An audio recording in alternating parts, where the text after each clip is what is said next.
Good evening. My name is Owen Dlovu, the owner of the Song of the Year. There's no one that has got a Song of the Year on the 31st except myself. We went to court over this for years, you know that. People were laughing at me and thinking that I was just claiming.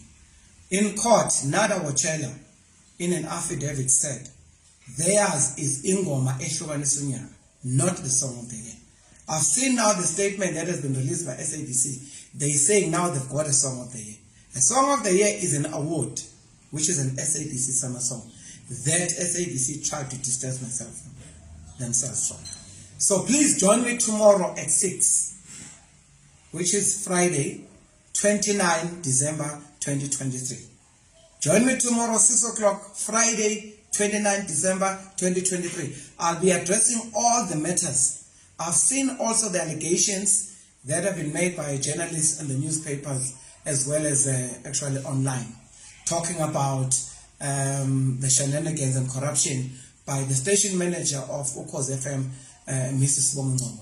I am aware of all those allegations. I'll be addressing them. Please call me tomorrow and join me tomorrow. I'll be live. You can ask any questions. I'll be addressing all the shenanigans to do with SABC. The culprit at SABC is one person and one person only, and that is Nada Wachela. Nada Wachela is the one protecting the corrupt people of her favorites. One of them is Ngcobo.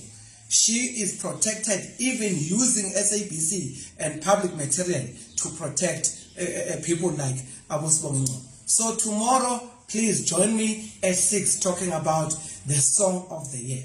Because of the last time I checked, and the affidavit I have, it's got SABC having ingoma ehlukanisunya, not the Song of the Year. But the statement is talking about now the Song of the Year. And the person that is doing that is Nada.